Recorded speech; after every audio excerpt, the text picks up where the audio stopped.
cannot hold you, the veil to before you. Pujian sampai sanjungan selangit ditujukan kepada penyanyi Kenya yang tampil di ajang America's Got Talent. Tapi sorry to say, video-videonya itu sebenarnya hanyalah editan, alias penampilannya itu sebenarnya palsu belaka. Thank you for coming to AGT. What is your name? My name is George. I'm 17 years old and I come from Nairobi, Kenya in Africa.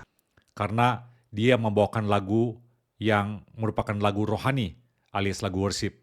Penampilannya dengan lagu rohani itu begitu memukau dan para juri mereka terpesona dan terus mengapresiasinya. George Paul, nama penyanyi Kenya ini, dia seolah-olah menyulap panggung America's Got Talent ini menjadi ajang worship. Video lagu The Goodness of God sampai menembus jutaan views. Dia pun viral di YouTube, TikTok, dan merambah Instagram. Tapi tunggu dulu, videonya itu sebenarnya hanya editan doang, alias palsu. Jadi dia nggak pernah tampil atau nggak pernah masuk ke dalam ajang America's Got Talent. Dengan kata lain, dia cuma lip sync, alias dia sebenarnya cuma komat kamit dan suaranya atau vokalnya itu justru berasal dari penyanyi aslinya. Sayang beribu sayang, dalam videonya itu dia sampai mengaku dirinya sebagai utusan Tuhan dan tujuan penampilannya adalah sebagai worship, sebagai pujian kepada Tuhan. Tapi faktanya dia sudah membodohi jutaan penonton, termasuk penonton Kristen dari Indonesia yang sudah begitu ngefans dan memuji-muji si penyanyi ini. Kena prank ya jadinya. So, orang Kristen harus jeli dan kritis dengan berbagai konten yang nampaknya rohani di media sosial. Jangan mau dibodohi. Cepat atau lambat, aksi penipuan itu akan terbongkar juga. Dan benar, ada video terbaru dari si George ini yang membajak suara dari penyanyi Brasil yang beneran tampil di ajang America's Got Talent. Konten netizen Brasil pun protes berjamaah sampai si George ini terpaksa harus menghapus video tersebut. Karena ketahuan. Dan ujung-ujungnya dia pun membuat satu pengakuan, disclaimer yang mengatakan bahwa videonya itu bukanlah kompetisi yang aktual. Statementnya itu sudah menunjukkan pengakuan tapi masih secara halus. Nah inilah salah satu bentuk flexing rohani. Jujurly speaking, si George ini dia punya skill, dia punya kemampuan vokal yang sebenarnya punya gitu ya. Dan dia juga punya skill mengedit video. Tapi sayangnya dia memakai itu dengan tujuan untuk melakukan penipuan secara rohani. Karena apa? Dia membawa nama Tuhan, pakai lagu rohani pula. Kalau mengcover lagu yang umum mungkin ya nggak akan terlalu jadi masalah besar. Tapi ya ini, yang dia tampilkan itu pada umumnya adalah lagu-lagu worship. Karena ini paling banyak menyentuh emosi dari netizen, terutama netizen Kristen. Saya pun sempat terkecoh ketika di malam hari melihat videonya lewat HP. Karena nonton lewat HP ya, yang layarnya kecil, jadi nggak langsung terlihat penipuannya. Lagu dan suaranya sih sekilas menyentuh, penampilannya meyakinkan dengan background panggung AGT. Penasaran, saya googling orang ini, ternyata ketika saya cek di Google, yang muncul malah penyanyi Kenya yang lain. Dia wajahnya, namanya nggak muncul sama sekali. Bahkan di media-media mainstream itu nggak muncul pula. Kalau sudah terorbit di ajang America's Got Talent, pasti ada banyak channel atau ada banyak media yang akan mengekspos penyanyi tersebut. Nah, saya akan tunjukkan bukti-bukti sederet penipuan demi penipuan dari si George. Pertama, editannya itu sangat kasar.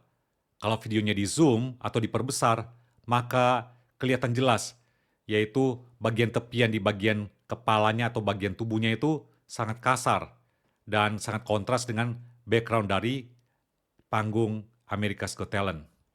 Jadi videonya itu adalah video yang ditempel dengan background dari layar America's Got Talent. Yang kedua, coba perhatikan bintang yang ada di stage dari America's Got Talent. Seharusnya bintang itu terlihat jelas bentuknya, nggak berubah bentuk, dan kelihatan secara visual itu tajam.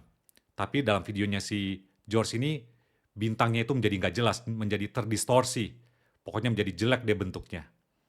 Nah, kemudian yang ketiga, perhatikan mikrofon yang dipakainya. Itu berbeda dengan mic yang dipakai biasanya di America's Got Talent. Jadi, mic-nya itu standar, nggak pernah berganti atau berubah-ubah. Tapi sama si George, dia berani untuk mengubah atau memakai mic yang berbeda. Salah satu mic yang dipakai itu dalam videonya yang viral, di lagu Rohani pula, itu mic-nya sudah kusam dan sorry ya, sampai sudah copot-copot catnya. Jadi terlihat ini bukanlah mic yang beneran gitu ya, yang biasa dipakai di America's Got Talent.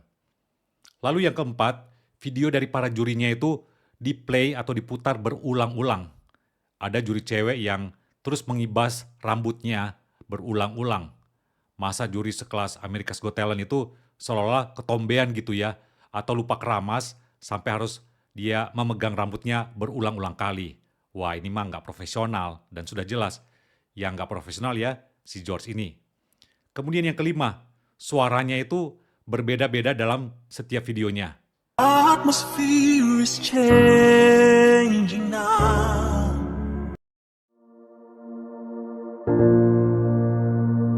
It was my cross you bore, so I could live. Dan memang dia cuma pura-pura atau acting alias lip sync, dan suaranya itu adalah dari penyanyi aslinya.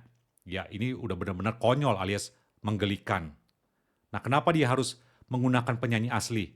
Karena dia videonya itu sudah viral, jadi untuk mempertahankan standar penampilannya, suaranya, ya dia harus menyanyikan lagu-lagu yang dengan suara yang keren, dan ujungnya harus membajak penyanyi-penyanyi worship yang asli atau yang sebenarnya. Dia sudah berhasil mengelabui, mengecoh, dan menjerumuskan banyak netizen Kristen yang terhanyut, yang terpukau dengan penampilannya. Orang ini sebenarnya tujuannya bukan worship atau melakukan pujian bagi Tuhan. Kalau memang tujuannya worship, ngapain harus membuat panggung America's Got Talent yang sebenarnya hanyalah pura-pura atau hanyalah panggung yang palsu? Lalu, kenapa kalau tujuannya worship, lalu dia membajak suara dari penyanyi asli, dari penyanyi-penyanyi rohani yang terkenal? Nah, ya pakailah suaranya sendiri ya. Orang akan lebih appreciate dan respect kalau dia menggunakan suaranya yang orisinil, suaranya yang asli punya. Nggak membajak suara orang lain, kemudian diklaim sebagai suara dan juga penampilannya sendiri. Wah, jelas ini nih udah bukan memuliakan Tuhan kan? Ini bukan lagi menjadi suatu berkat atau kesaksian, tetapi malah menjadi batu sandungan. Ujung-ujungnya ketika orang itu jeli dan kritis, maka mereka langsung ilfil. Dan mereka akan melihat, wah ini benar-benar suatu pembodohan dan penipuan yang benar-benar mempermalukan. Sebenarnya tujuannya hanya untuk mengeruk keuntungan dan mencari popularitas bagi dirinya. Oke, begitulah ya. Sekali lagi, kita harus jeli dengan segala konten demi konten rohani, atau yang penampakannya rohani, jangan langsung ditelan mentah-mentah, tapi kita cek dulu, check and recheck, dan make sure ya bahwa semuanya itu benar-benar original gitu ya, otentik adanya. Oke, thanks for watching. Jangan lupa untuk like, subscribe, dan share channel Inspironi. God bless you.